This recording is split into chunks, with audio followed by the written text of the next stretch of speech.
வணக்கம்.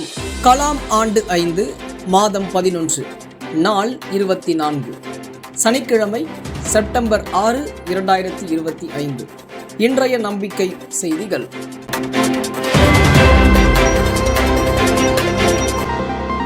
செப்டம்பர் 6 புதுச்சேரி கலாம் பசுமை பாதுகாப்பு இயக்கத்தின் நிறுவனரும் நம்பிக்கை செய்தியில் செய்தி வாசிப்பாளர் ஜூலிதாஸ் அவர்களின் கணவருமான ஆரோக்கியதாஸ் அவர்களின் 50வது பிறந்த நாளுக்கு வாழ்த்துக்களை தெரிவித்துக் கொண்டு இன்றைய நம்பிக்கை செய்திகள் தொடர்கின்றன. இந்திய நாட்டின் விடுதலைக்காக போராடியவர்களில் தமிழகத்தில் மிக முக்கியமானவர் வ.உ. சிதம்பரனார். அவர் எழுதி வைத்த உயில் அவர் வாழ்ந்த காலத்தை, வாழ்ந்த வாழ்க்கையை நமக்கு படம் பிடித்து காண்பிக்கிறது. விடுதலை வீரர்களை மிகவும் மதிக்கும் எவருக்கும் இந்த உயிலில் உள்ள தகவல்கள் 1000 மடங்கு மதிப்பை கூட்டும். இதோ அன்று அவரது நிலை என்ன என்று தெரிந்து கொள்வோம். வ.உ. சிதம்பரனாரின் உயில் இது. மூத்த மகன் ஆறுமுகத்திற்கு பாகம் பிரித்து கொடுத்து பல வருடமாகிறது. Bombay empire of India assurance கம்பெனியில் ரூபாய் 1000, ஓரியண்டல் லைஃப் இன்சூரன்ஸ் கம்பெனியில் ரூபாய் 1000. எனது ஆயுளை இன்சூரன்ஸ் செய்திருக்கிறேன். ஒவ்வொரு கம்பெனியிலும் ரூபாய் 500 லாபம் கிடைக்கக்கூடும். ஆனால் ஒவ்வொரு கம்பெனியிலும் ரூபாய் 500 கடன் பெற்றுள்ளேன். கடனுக்கும் லாபத்திற்கும் சரியாக போகும். 2 கம்பெனிகளுக்கும் கடைசி பிரீமியம் கட்டப்படவில்லை. அது கட்டப்பட வேண்டும். எனது பாகத்திற்கு ஒட்டப்பிடாரத்தில் பெரிய புஞ்சையில் 2 சங்கிலி நிலமும் 16 மரக்கால் நஞ்சையும் கிணற்று தோட்டமும் இருக்கிறது. இது தவிர ஒட்டப்பிடாரத்தில் கீழ்காட்டில் 1.75 சங்கிலி கரிசல் புஞ்சை ஒன்று, 0.75 சங்கிலி புஞ்சை ஒன்றும் இருக்கின்றன. என் மக்களால் அவ்வளவு தூரத்தில் உள்ள புஞ்சைகளையும் பயிர் செய்ய முடியாது. அவற்றை தங்கள் பெயருக்கு ரூபாய் 500க்கு கிரயம் செய்து கொடுக்க நினைத்து கொண்டிருக்கிறேன். ஒட்டப்பிடாரத்தில் ஒரு பழைய காரைக்கட்டு மட்டப்பா வீடு ஒன்று இருக்கிறது. அதன் மச்சு கட்டைகளெல்லாம் இற்று போய் ஆபத்தான நிலையில் இருக்கின்றன. மச்சை பிரித்தெடுத்து சுவர்களை இன்னும் 3 அடி உயர்த்தி தேக்கு மரக்கட்டை போட்டு மேல் பக்கமுள்ள 2 ஜன்னல்களுக்கு நேராக கீழ்ப்பக்கம் 2 ஜன்னல்கள் வைத்து அறை விட்டை புதுப்பித்து கொடுக்க வேண்டும். இப்பொழுதும் ரூபாய் 200 விலை போகக்கூடிய சட்ட புஸ்தகங்கள் என்னிடம் இருக்கின்றன. அவற்றை விற்க வேண்டும். இப்போது செய்ய வேண்டிய அவசர காரியம் என் மகள் இருவரில் மூத்தவளாகிய சௌபாக்கியவதி ஆனந்தவள்ளி அம்மாளுக்கு கல்யாணம் செய்து வைக்க வேண்டும். ரூபாய் 500க்கு அவளிடம் நகைகள் இருக்கின்றன. இன்னும் ரூபாய் 500க்கு நகை போட வேண்டும். கல்யாண பந்தல் செலவு, ஒரு வருஷத்துக்கு சீராட்டு செலவு என ஒரு கம்பெனி பணம் 1000 சரியாய் போகும். மரகதவல்லி அம்மாளுக்கு இன்னும் 2 வருடம் கழித்து கல்யாணம் செய்து வைக்க வேண்டும். அவளுக்கும் அவளிடம் இருக்கின்ற நகைகளை சேர்த்து ரூபாய் 1000க்கு நகைகளை போட வேண்டும். அதற்கு மற்றொரு கம்பெனி பணம் சரியாய் போகும்.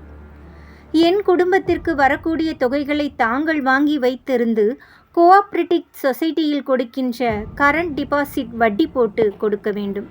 இந்த நிலைமையில் என் மனைவி மக்களுக்கு அன்னவஸ்திர கல்வி செலவுகளுக்கு யாதொரு லெவலேசும் இல்லை. அதற்கு ஒரு நிதியுண்டு பண்ண நான் முயல்கிறேன். என் நிலங்களில் நஞ்சை தவிர, பெரிய புஞ்சை தவிர, பெரிய புஞ்சை சங்கிலி 2ம் தோட்டமும் என் தங்கை அன்னவஸ்திரத்திற்காக விடப்பட்டுள்ளன. Thoothukudi national bank of India லிமிடெட்டுக்கு 5 மாத வீட்டு வாடகை ரூபாய் 135. தூத்துக்குடி சரோஜினி ஸ்டோர்ஸ் ஜவுளி பாக்கி ரூபாய் 30. வன்னியஞ்செட்டியார் எண்ணெய் கடைக்கு ரூபாய் 30. சில்லறை கடன் ரூபாய் 60. இன்ஸ்பெக்டர் பிள்ளைக்கு ரூபாய் 20. சோமநாத்துக்கு ரூபாய் 16. வேதவள்ளிக்கு ரூபாய் 50. கடைசியாக நான் கேட்பது, எனது தம்பி மீனாட்சி சுந்தரம் பிள்ளை பட்டினி கிடக்காமல் சாப்பாடு கிடைக்க ஏற்பாடு செய்ய வேண்டும். உண்மையான சத்திய சோதனையும் நெஞ்சுக்கு நீதியும் இதுதான், இந்த உயில்தான். சிறையில் நான் இழுத்தது செக்கு அல்ல, அது பாரத மாதாவின் தேர் என சொன்ன அந்த அப்பழுக்கில்லா தேசபக்தனின் தியாகத்தின் சின்னமாக நிற்கின்றது இந்த உயிர். காஞ்சிபுரம் மாவட்டம் வையாவூர் அரசினர் உயர்நிலைப் பள்ளியில் 7 மாணிக்க மாணவர்கள். செப்டம்பர் 4 காஞ்சிபுரம் மாவட்டம் வையாவூர் அரசினர் உயர்நிலைப் பள்ளியில் நடைபெற்ற மாணிக்க மாணவர் தரிசன கலந்துரையாடலில் 40 மாணவர்கள் கலந்து கொண்டனர். இக்கலந்துரையாடலை கிராமக்கள பொறுப்பாளர் திரு ஸ்ரீதர் பச்சையப்பன் நடத்தினார். உடன் காஞ்சிபுரம் மாவட்டம் இளைஞர் கள பொறுப்பாளர் திருமதி பொற்செல்வி மற்றும் பள்ளி ஆசிரியர் செந்தில்குமார் உடன் இருந்தனர். 7 மாணவர்கள் மாணிக்க மாணவர்களாக இதில் கண்டறியப்பட்டனர். நமது பூங்கா நமது பொறுப்பு. காஞ்சிபுரம் பூங்காவில் 3 மணி நேர அதிரடி சேவை. காஞ்சிபுரம் வேதாச்சலம் நகரில் உள்ள பூங்காவை மக்கள் பயன்படுத்துவதோடு மட்டுமின்றி அதனை பாதுகாப்பதும் நமது பொறுப்பு என்ற பொறுப்புணர்வை பொதுமக்களிடையே ஏற்படுத்தும் வகையில் காஞ்சிபுரம் நல்லூர் வட்டத்தின் பொறுப்பாளர்கள் செப்டம்பர் 5 வெள்ளிக்கிழமை இன்று காலை 10 மணிக்கு கூடி பூங்காவை சுத்தம் செய்ய ஆரம்பித்தனர். பிறகு பொதுமக்களும் இதில் கலந்து கொண்டு தூய்மை பணியில் ஆர்வத்துடன் ஈடுபட்டனர். வாரந்தோறும் நல்லூர் வட்டத்தின் பொறுப்பாளர்கள் இப்பூங்காவில் சந்தித்து 1 வாரம் அரசமைப்பு சாசன முகப்புரையை மக்களுக்கு அளித்தும் 1 வாரம் நெகிழிக்கு மாற்றாக மஞ்சப்பை வழங்கியும் விழிப்புணர்வை ஏற்படுத்தி வருகின்றனர் என்று விழிப்புணர்வு களம் 62வது துறையான 3 மணி நேர அதிரடி சேவையின் மாநில பொறுப்பாளர் ஸ்ரீகணேஷ் தெரிவித்தார். அக்டோபர் 15 கலாம் ஆண்டு 6 புத்தாண்டுக்காக நல்லூர் வட்டம் தயாராகி கொண்டு வரும் நிலையில் 2021 கலாம் ஆண்டு 2 விழாவிற்காக அன்று மாணிக்க மாணவி ஈஷாவின் அழைப்பு. இன்று உங்கள் பார்வைக்காக. அனைவருக்கும் வணக்கம். இந்தியா வளர்ந்த நாடாக ஆக வேண்டும். நாம் ஆக்குவோம். சுதந்திரத்திற்கு பிறகு நம் எல்லோரையும் விட இந்த நம்பிக்கையை, இந்த வேட்கையை அதிகம் கொண்டிருந்தவர் நம் மதிப்பிற்குரிய ஐயா APJ அப்துல் கலாம் அவர்கள்.